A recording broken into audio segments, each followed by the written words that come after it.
headlines at this hour. Moscow has tested a new intercontinental ballistic missile, while the US believes Russia's brutality against civilians in the Ukrainian city of Mariupol may be far worse than that witnessed in Bucha. Exports jumped almost 17% on year during the first 20 days of April, but imports rose further, topping 25%, resulting in a trade deficit of $5.2 billion. And COVID-19 infections have declined for the third straight day on this Thursday, but health experts are calling for caution amidst speculation of a resurgence later in the year. Hello and welcome. You're watching the Daily Report for Thursday, April 21st here in Korea. I'm Min San-hee. We begin with news on the local trade front. Market watchers are pointing to the possibility of a trade deficit this month as findings for the first 20 days of April show imports outpacing exports. Min Suk-yeol has our top story. South Korea's exports have soared almost 17% in the first 20 days of this month. According to the Korea Customs Service on Thursday, exports from April 1st to April 20th amounted to $36.3 billion, up 16.9% from a year earlier. It's a higher growth than in the first 20 days of March, when outbound shipments climbed 10.1% on year. The rise in exports was mostly attributed to strong demand for chips and petroleum products. Outbound shipments of semiconductors rose nearly 23%, while petroleum products jumped 82% as the war in Ukraine pushed up global oil prices. While exports of auto parts rose about 4%, exports of cars fell 1% amid a global shortage of auto chips. Overall, exports to the country's major trading partners expanded as well. Shipments to China grew by about 2%, and those to the US and European Union surged 29% and 12% respectively. Meanwhile, South Korea's imports increased by 25% on year to reach $41.5 billion. This comes as imports of crude oil soared more than 82%, while inbound shipments of petroleum products jumped over 46%. Over the 20-day period in April, South Korea recorded a trade deficit of $5.2 billion as imports continued to grow faster than exports. If this continues for the rest of the month, the country in April may post a trade deficit for the second month in a row. Min Suk-yeol, Arirang News. Meanwhile, South Korea's producer price index, a key barometer of future inflation, hit a fresh high last month. The Bank of Korea says the index in March stood at 116.46, up 1.3% from a month earlier. And it's reportedly the third on-month rise in a row. Compared to a year earlier, the index was up nearly 9%, increasing for the 16th straight month. The central bank links the rise to industrial goods, particularly coal and petroleum products, amid soaring global prices for oil and other raw materials. Also, now South Korea is continuing to see a decline in its COVID-19 figures. Now, health officials on this Thursday announced 90,867 new infections, a drop of over 20,000 infections from Wednesday. But despite the recent retreat in daily caseloads, authorities are warning about a possible rebound in late autumn, with related fatalities forecast to reach as high as the 2,700 range. Now, the daily death toll has remained in the 3 digits during the Omicron wave. Also, health experts are calling on those at high risk to receive their second booster shots to fend off a rampant resurgence this autumn. And the head of the presidential transition team is calling for caution with regard to the pace of the country's COVID-19 exit strategy. An Chol-soo believes some measures may be premature. Our Kim Do-yeon reports. The chairman of the Presidential Transition Committee, An Chol-soo, has expressed concern over the current government's loosening of COVID-19 measures. On Wednesday, through the committee's spokesperson, An said that he is aware that the government is looking to downgrade COVID-19's danger level as an infectious disease and also get rid of the outdoor mask mandate. There's still 100,000 new cases a day with at least 100 deaths. The immunity level for over 60s is declining. Experts in and outside the country all warn of another wave in this fall or winter, and there are still remaining threats from the variants after Omicron. The spokesperson also added that the committee delivered its opinion on the current government's plan to get rid of mandatory isolation for the infected by late May, saying that it is a hasty decision. The committee also said that getting back to pre-COVID-19 days is not the direction the country needs to take. Instead, while it may be a bit inconvenient, the country needs to go towards creating ways for society to safely coexist with COVID-19. Meanwhile, the committee also announced more plans for its shift towards using more nuclear power plants. The Science, Technology and Education Division of the committee announced Wednesday that the request period to extend the lifetime of a nuclear power plant will be 5 to 10 years before expiration, up from 2 to 5 years. If the policy changes like this, during the next administration, there will 18 power plants that can apply for lifetime extension, up from 10. Another announcement came from the president-elect's youth side, Chang Hae-chan, who said the incoming government will transform the current startup scene to something that has negative regulation, which means anything that's not prohibited by law will be possible. He said this will foster new types of businesses in the country and help them be successful. Kim Do-yeon, Arirang News. President-elect Yoon Suk-yeol will seek to ease the red tape to ensure greater regional investments. Remarks to this end were shared during the start of his three-day tour of the southern part of the country. Our Yoon Jung-min has more.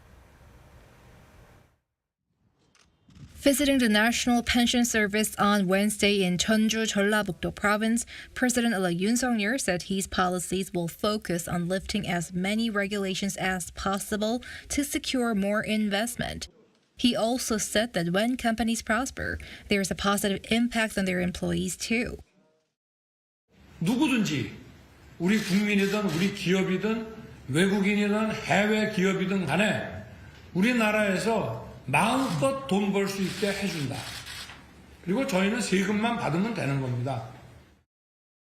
On his way to the region, Yoon took an aerial tour of Saemangum, a tidal flat where the world's biggest seawall has reclaimed a huge amount of land, which he said he will make an attractive area for businesses.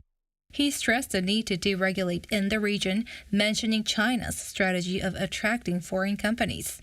President-elect Yoon also visited a construction site in Gwangju for an artificial intelligence complex and pledged to help make the city a Korean version of Silicon Valley. 인재 양성과 R&D, 창업 지원을 위한 각종 세제와 법적, 제도적, 재정적 지원을 아끼지 않겠습니다. Yoon also visited a number of industrial sites in Yeongam and yet again urged the need for deregulation, saying there are delays in securing foreign workers due to too much regulation. On Wednesday, the president-elect kicked off a three-day tour to the south of the country in the Jeollado provinces and Gwangju, as well as Busan and Gyeongsang-namdo province. His spokesperson said the purpose of the trip is to fulfill his campaign pledge to revisit these areas and to look after the livelihoods of their people. Yoon's team dismissed claims that there is a political motivation ahead of the local elections in June. Last week, he visited the conservative strongholds of Daegu and Gyeongsang-do. On Tuesday, the president-elect had dinner with U.S. nuclear envoy Sung Kim, who is visiting Seoul this week. But Yoon's spokesperson dismissed any diplomatic interpretation, saying it was only a private meeting organized by lawmaker Chung Jin-seok. Yoon Jung-min, Arirang News. And staying with the president-elect's tour across the southern part of the country, on this Thursday, he's visiting several cities in Jeollanam-do and Gyeongsang-namdo provinces to tour industrial facilities and meet local citizens. Now, Mr. Yoon has been stressing the importance of local economies and improving livelihoods. Late Wednesday evening, he briefly returned to capital Seoul to offer his condolences to the head of his transition committee, An Chol-soo, whose father had passed away. Now, tomorrow, that is Friday, President-elect Yoon will make his way to Busan and Ulsan.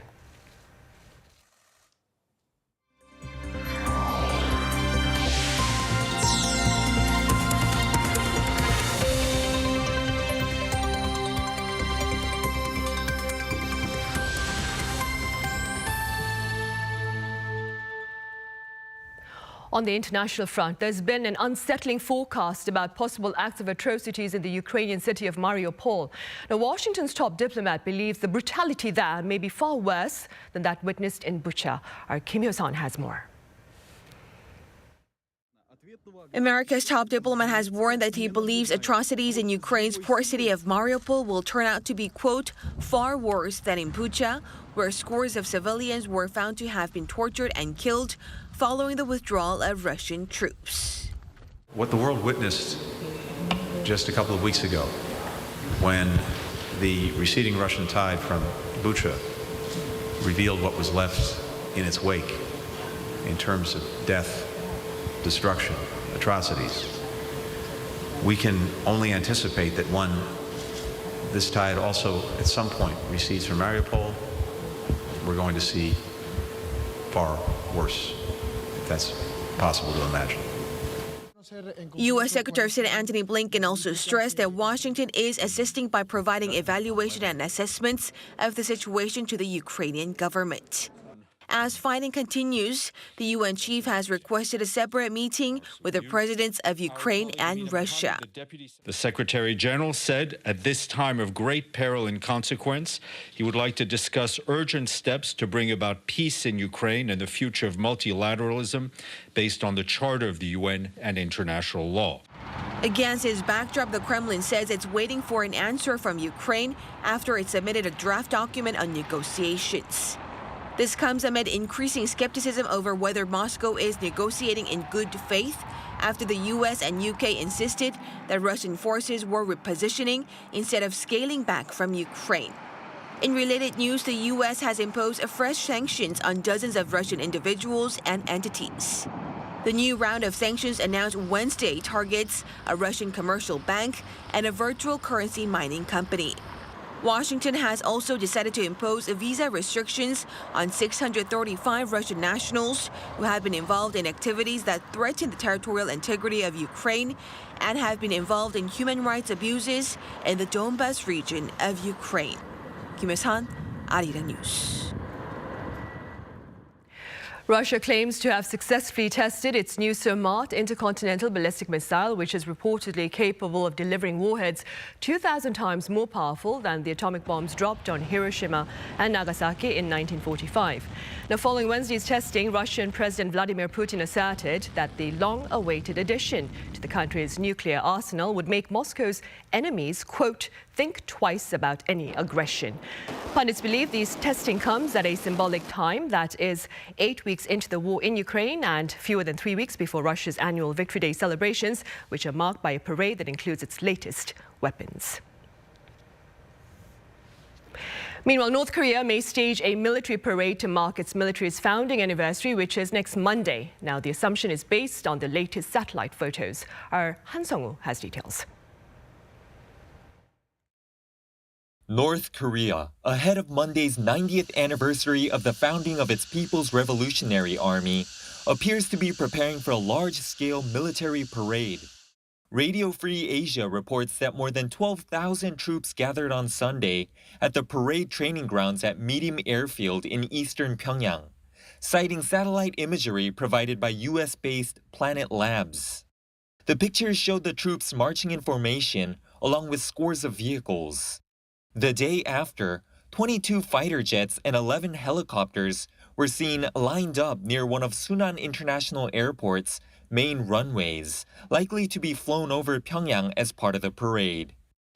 And based on pictures from Sunday and Monday, there were crowds of people not described as military at Kim Il-sung Square, which is where the parade, if held, will take place on or around April 25th. This would appear to indicate that preparations are in their final stage. Voice of America describes the people in the square as holding red flowers and making formations. South Korea's military and intelligence officials are not ruling out the possibility of the parade being held at night.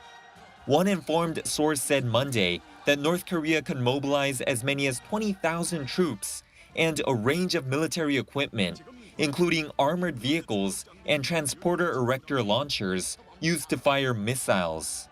The source noted the regime could even showcase its intercontinental and submarine-launched ballistic missiles. This came as the United States stationed the USS Alexandria, an attack submarine, in Yokosuka, Japan on Monday, not long after the USS Abraham Lincoln Carrier Strike Group conducted a naval exercise in the East Sea with Japan last week, amid growing concerns of North Korean provocations. 한성우, Arirang News. In other news, South Korea has ratified 3 key international conventions on labor within the framework of the International Labour Organization that look to offer workers a greater say in a company's operational affairs. Our Kim Sung-min explains. A set of 3 key international conventions to improve employee rights took effect in South Korea on Wednesday.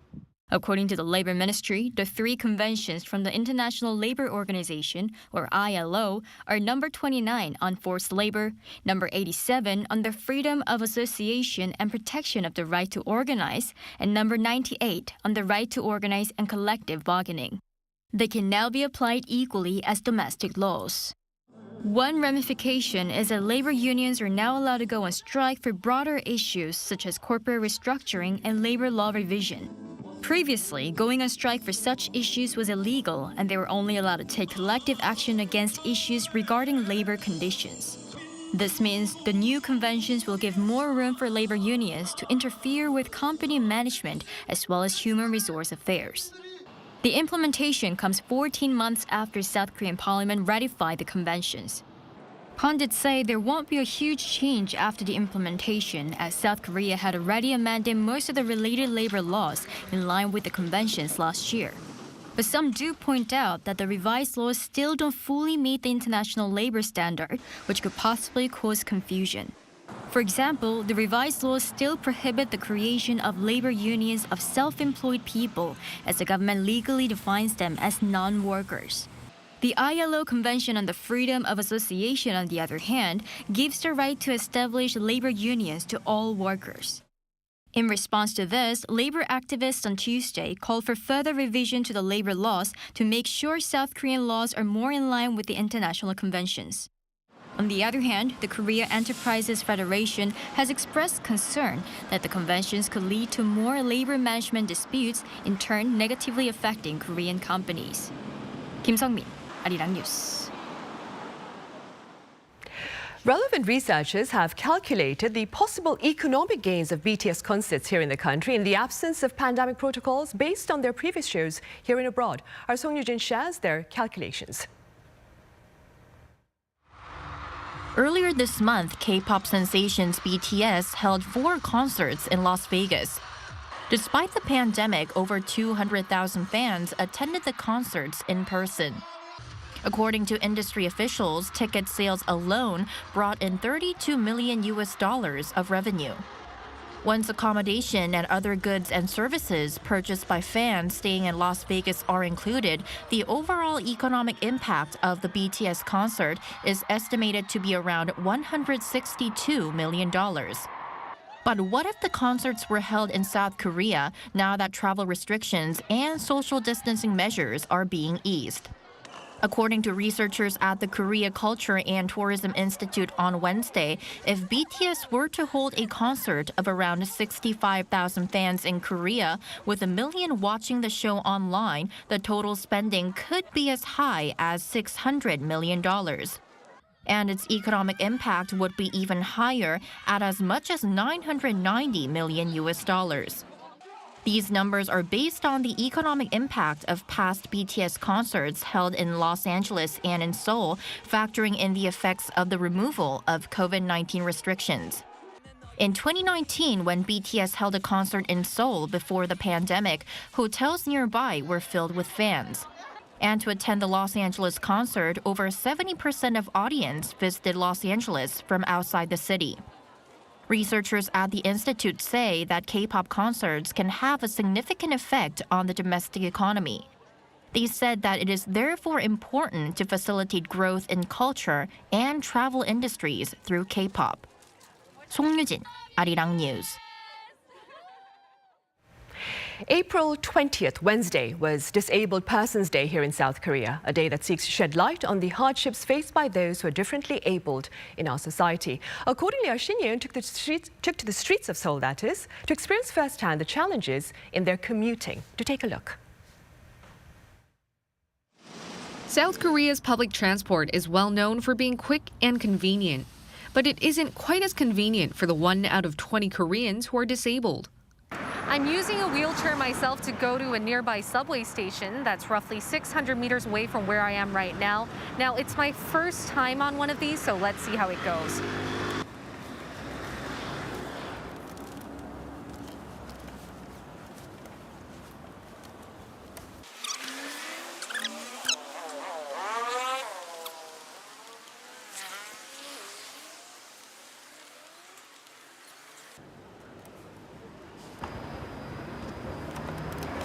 Now, I've arrived at the station, but as you can see, there's no way for me to go up. I would have to find a different entrance or exit with an elevator. And I've learned how inconvenient it is to use a wheelchair for even just a few minutes. I can't imagine how much disabled people have to go through having to use wheelchairs on a daily basis. That's why I went to find out what difficulties they face every day. Pang Myung-hee has been paralyzed since she was just 11 months old. She's soon to turn 60 and needs a wheelchair to get around. And she says this hasn't been an easy task. The front wheels of a wheelchair are very small. It's very dangerous whenever you're trying to get on the subway because there's a wide gap between the platform and boarding area, so the wheels can slip in. While electric wheelchairs have bigger wheels, they take up much more space. So when it's crowded on the subway, you can sense that other passengers are disturbed by your presence.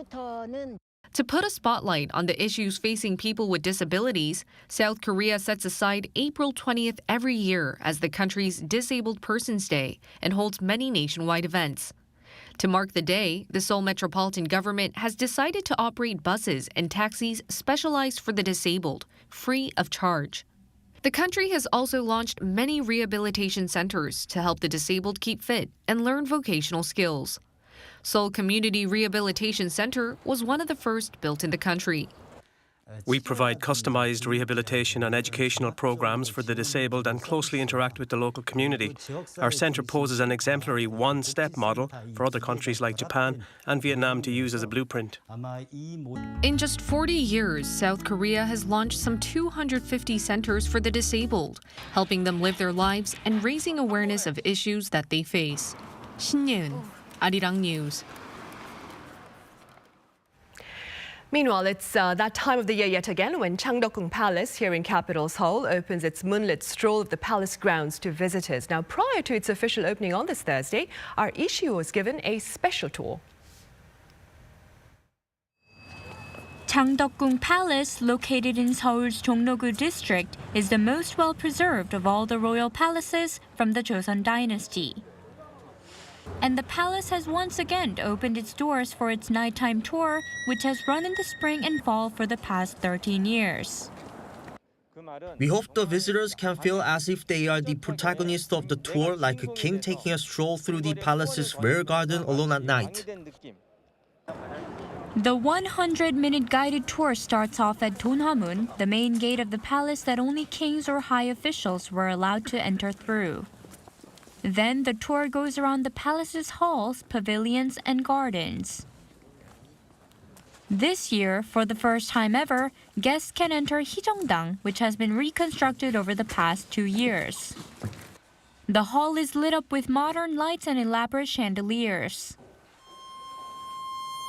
Moving on towards Sangnyeongjong Pavilion, guests are welcomed by a traditional performance of a daegum, or a bamboo flute.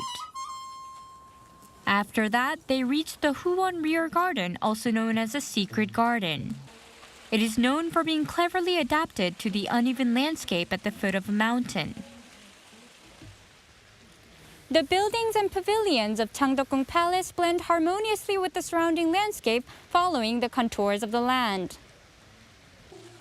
For its harmony with the natural landscape, the palace was recognized as a UNESCO World Heritage Site in 1997.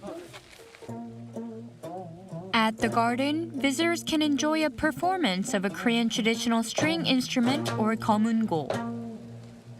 Nearing the end of the tour, a traditional Korean fan dance at Yeongyongdang is the highlight of the evening. Visitors say the tour has opened their eyes to Korea's rich history and culture. Honestly, it is just so beautiful. And I've just learned so much tonight, and it's opened my eyes to just how much culture, how much history there is behind the palace. And every room, every hall, every window has a history here. The nighttime tour of the palace can be reserved online until June, but over 65s and the disabled can make reservations by phone. Lee Si-hu, Arirang News.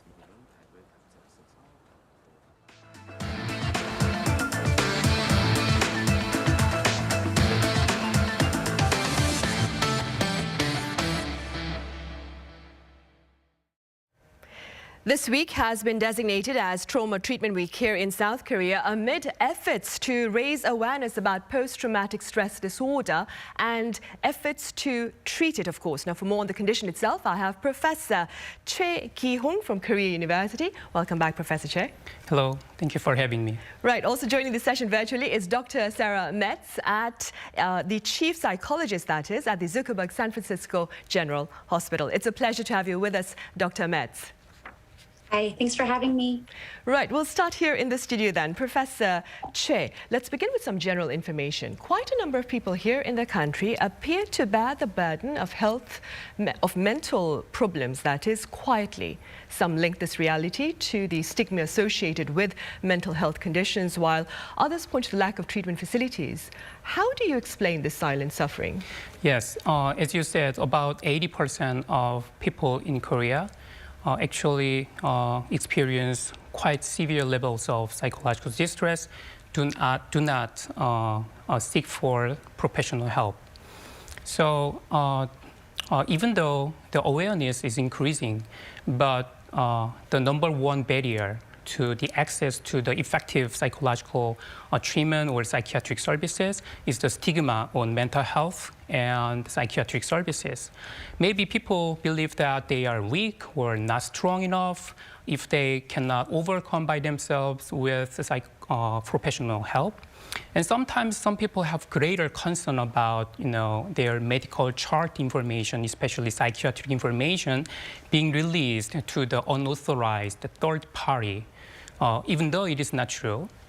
And also, some people may not know whether their problems are associated with the psychological problem. And the last one is maybe they don't know where to go to get the effective, right psychological services. You're right. So there is a need also perhaps to raise awareness about the availability of such assistance for these people then. Exactly. Dr. Metz, for the sake of comparison, could you tell us a bit about this reality over in the US with regard to mental health issues in terms of perception and perhaps treatment? Yeah, I think similarly, there is a stigma that goes along with mental health illnesses and treatment here in the United States. Accessibility, I think, really varies from your location. If you're in a city, I think you have much easier access to different kinds of mental health treatments. If you're in a more rural area, I think you probably have less options available to you. Although I will say that the pandemic opened up telehealth quite a bit here in the country. So my hope would be that, even in rural areas, for example, now that people know how to do things like we're doing right now over Zoom, similarly can more readily access mental health treatment. Staying in the US, Dr. Metz, would you say that there is a stigma associated with mental health issues there in the US, as is the case here in the country? Yes, absolutely. I think there is. Right.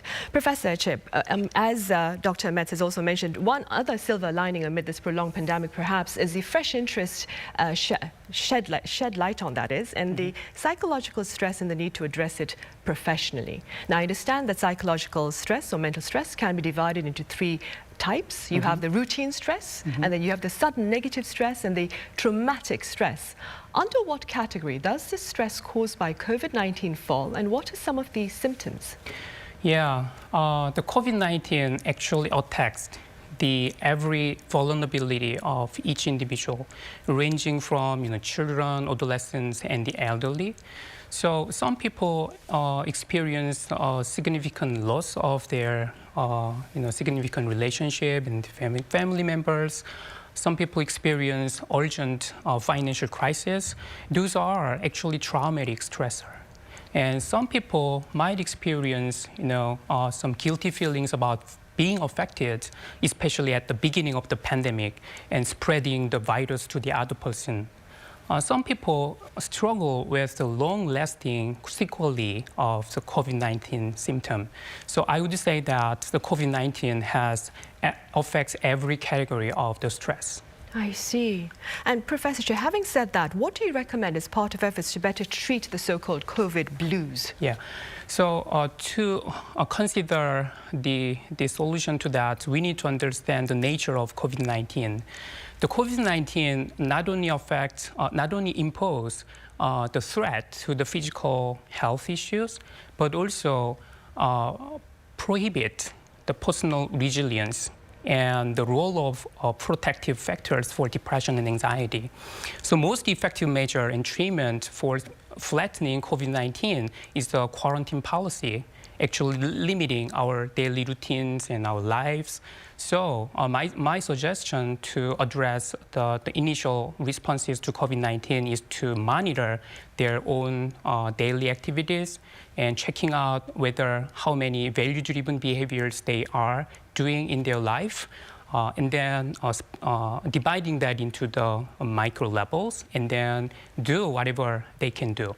So I would recommend those kind of behavioral activation strategies. And then if they cannot solve by themselves, and they have to refer to the professional services.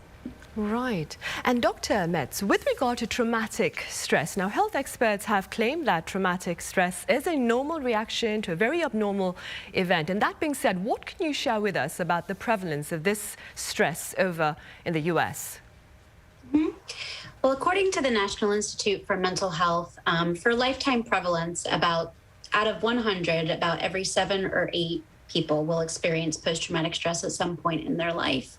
I can say that there's some gender differences and also kind of incident differences. So kind of a point prevalence for an event, about 35 to 40% of people that experience that event, would likely experience PTSD. But that really does depend on a whole bunch about their history, their risk factors, their resilience factors, their prior trauma exposure experiences as well. And staying with that, Dr. Metz, what measures are there in place, that is, to tackle traumatic stress over in the US? Well, there's quite a bit. It really ranges. So talk therapy, and that can happen individually, that can happen in a group, and it can look a lot of different ways. There's a lot of different treatments that people can participate in. We tend to utilize what's called evidence-based practices, which typically have a cognitive behavioral therapy foundation. So things like prolonged exposure therapy, cognitive processing therapy, things like narrative storytelling.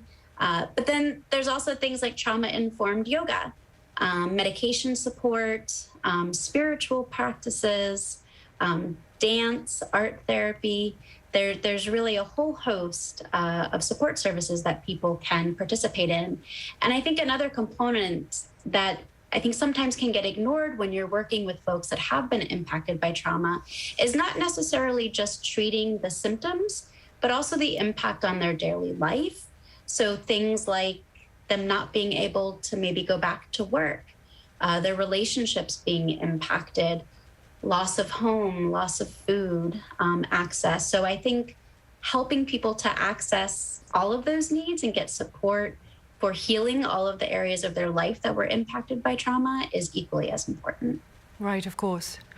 Professor Che, here in Korea, the Health Ministry set up the National Center for Trauma Disaster back in the year 2018 after acknowledging that trauma stress caused by a national disaster must be treated by the country, which is why this particular week has also been designated by this particular group. What are your thoughts on such efforts at the government level? Yeah, I know that now there are multiple academic forums, in symposium, in public lectures as part of the National Center for Disease and Trauma. And I think those are sending very important messages to the public. We really care about the people being affected by the trauma. And we have made significant progress in making the national level support for the trauma. So as you said, so the National Center for Trauma and Stress, and also the Korean Red Cross and the National Psychological Recovery Center for Trauma, and they provided low-intensity volunteer services or counseling services and some hospital-based psychological psychiatric services. So I think there should be much more things to develop in South Korea, but we have some levels of interdisciplinary national level support system. Well, that is good to know. And Dr. Metz, I would assume that support for those suffering, for those enduring traumatic stress, there would be needs to take place at all levels, including their community. What are your thoughts on this? Absolutely. I think back to the question earlier around mental health stigma. And so having mental health treatment accessible in varying places in somebody's life can really help to reduce the stigma of that. So having things located in the community, so community mental health centers, mental health accessible in schools, mental health accessible in workplaces, or even churches or synagogues where people go, to practice different faiths.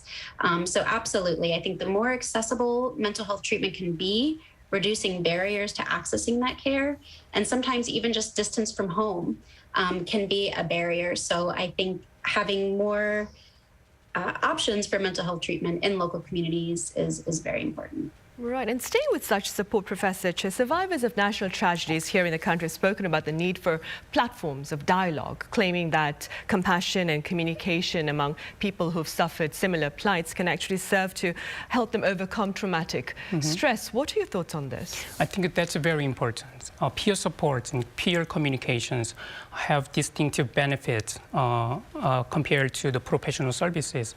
Those services need to be provided. So I know that they can provide validity and the empathy and normalization of their suffering. And those empathic understandings cannot be provided by the professionals sometimes. So those are very important. And the peer support groups can share some meaningful relationships and meaningful activities together, like choir or workshop together. So I think those the consumers and the survivors groups and communications highly important. I think at the national level, we try to develop that kind of platform. Right. And Dr. Metz, as cliche as this may sound, the notion is that where there is a problem, there is usually a cause, of course. What appear to be the main causes of traumatic stress over in the U.S.? It's a really good question, and I think a complicated one to answer. There's so much. It's kind of an endless answer. So thinking about even intergenerational trauma, so even thinking about, for example, family members of Holocaust survivors, the impact of slavery and institutional and structural racism, large events like 9/11, but also just daily traumatic experiences that people endure in their home. So child abuse, intimate partner violence, sexual assaults, physical assaults. There's a lot of trauma that happens, for example, that doesn't make the news. So you have these large-scale events that at any given point in history might be a cause, for a large prevalence of PTSD at that time. But at any moment, there's constant underlying trauma that impacts people each day. Right, unfortunately, of course. And Professor Che, what would you say, then, are the main reasons behind traumatic stress here in South Korea? Well, I would say that the sense of lack of security and safety. So when we went through several national disasters and trauma, actually many people experience nobody try to be responsible for that. And under those kind of traumatic situations, we believe that we are alone, I'm alone, or nobody's around, and the world is dangerous. So that kind of perception actually caused a lot of depression and anxiety related with the trauma. And with that kind of perception, it's a very anxious, very much dreadful to go outside. And so they get into the avoidance behaviors, social withdrawal, not meeting with other people. Sometimes to deal with the emotional pain, sometimes they engage in some maladaptive coping strategies like drinking. So I would say that. Right. Dr. Metz, compared to quite a number of its global counterparts, the US appears to have a relatively solid support system, so to speak, for those suffering from post-traumatic stress disorder. But if you were to propose ways, perhaps, to bolster this particular system, what would you propose? Yeah, I mean, I think early screening, I think helping to identify the prevalence opens doors to treatment options. So I think early identification, I think prevention of traumas that are preventable, as well as, I think leveraging and building upon people's organic resiliency factors can be really helpful. Dr. Metz, I was wondering, with regard to the pandemic, are there actual support systems within the US to help people there perhaps cope with the COVID blues that we talked about earlier?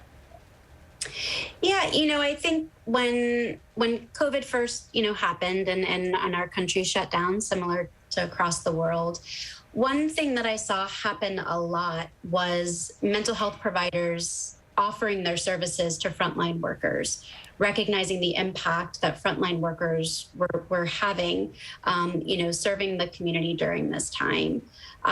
In terms of the mental health impact or a side effect of COVID, I think that is a known factor, and our providers here certainly are treating it to the best of their ability. Right, good to know. Professor Che, here in Korea, many people are turning to online communities and even health applications online for solutions to their psychological health, still very mindful about the stigma associated with mental health issues. What can be done to make greater use of the virtual platform to reach out to those in need, do you think? Yeah, first of all, I agree with the importance of technologies and the incorporation of those technologies into the routine care.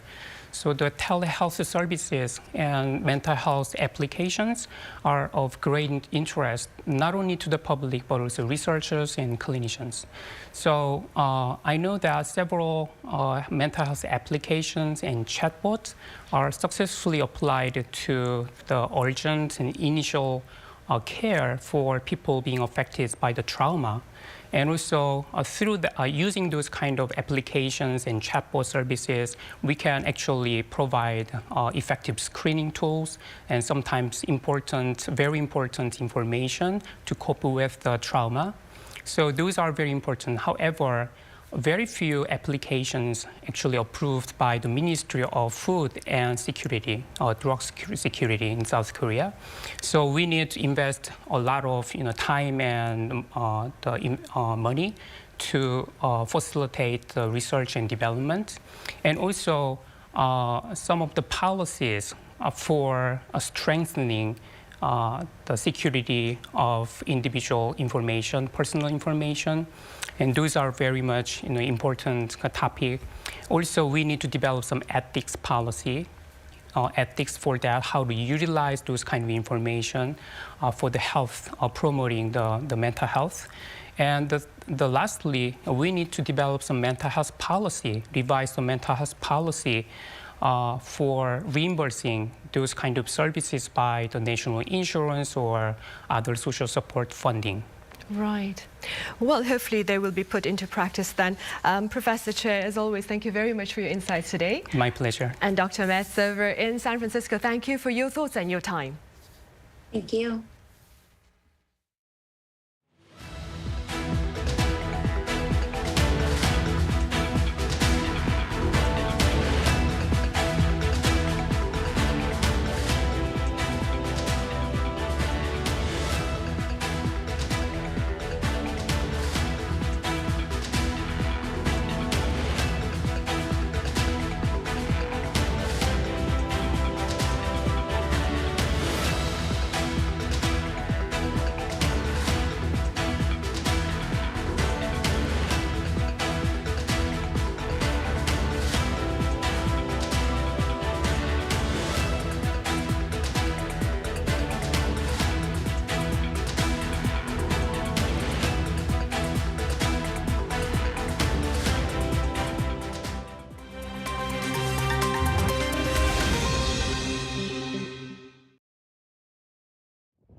Let's take a look at what's going on in the world now.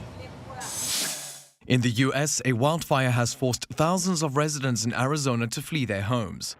Dubbed the Tunnel Fire, the blaze, which started on Sunday local time, has burned approximately 6,000 acres so far. It has forced over 2,000 residents to leave their homes, as 24 buildings have already been damaged, while hundreds more are at risk. Officials said the fire is located 23 kilometers north of Flagstaff, Arizona, and is moving northeast. It comes amid an early start to the southern state's fire season, with dry grass and gusts of wind adding to the fire. 200 firefighters have been deployed to the area, while the National Weather Service has forecast wind speeds of up to 48 kilometers per hour for Wednesday and Thursday. The Indian Navy has launched its sixth and final domestically built Scorpene submarine. Named after a sandfish, the Vakshir was launched at the Mazagon Dock shipyard in Mumbai on Wednesday, following rituals and prayers. It's the final submarine to be constructed under Project 75, an Indian Navy program to build 6 diesel-powered Scorpene submarines, with technical assistance from France. According to a government press release, the vessels are able to engage in anti-surface and anti-submarine warfare, lay mines, and conduct surveillance and intelligence gathering. The submarine will now be sent for sea trials before being delivered to the Indian Navy next year. Russian and Belarusian tennis players have been barred from Wimbledon following Moscow's invasion of Ukraine. Wednesday's decision by the All England Lawn Tennis Club means men's world number 2 Daniil Medvedev of Russia and women's number 4 Belarusian Arina Sabalenka will not take part. Organizers said they had a responsibility to limit Russia's global influence. The governing bodies of men's and women's professional tennis called the move unfair, with the ATP saying the ban set a damaging precedent for the game. Wimbledon previously banned athletes based on nationality during World War II, when players from Germany and Japan were not allowed to compete. This year's event runs from June 27th to July 10th. Despite blackouts being a daily disruption in the Democratic Republic of Congo, Sister Alphonsine Caesar has found a homegrown solution. The nun operates a micro-hydroelectric plant she built to overcome daily power cuts. Working alongside a team of nuns and engineers in the country's eastern town of Miti, the 55-year-old nun has managed to generate enough energy to power a convent, church, 2 schools and a clinic, all free of charge.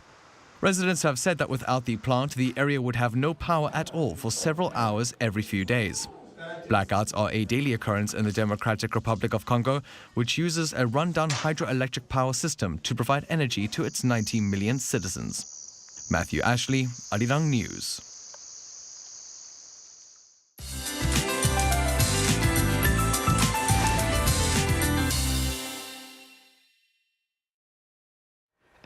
Good Thursday afternoon. The dry weather is only increasing the chance of fires. There is extreme danger of fire in East Coast regions where wind topping 25 meters per second, similar to storm force, will be felt.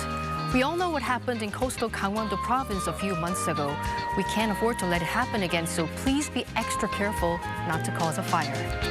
Well, it's a bit murky but still quite warm in the afternoon, but spring drizzle is in the forecast, with the south coast and Jeju seeing around 5 millimeters. I don't think it's enough to relieve the dryness still. I hope you brought your umbrella if you live there. Overall, maximum temperatures are similar to yesterday. Highs are 22 degrees in Gyeongju and 18 in Busan, like I said, with a little rain. Tomorrow we'll see scattered rain in the Seoul metropolitan area and inland Gangwon-do province, and another round of showers are expected early next week. Now let's take a look at the world conditions around the globe.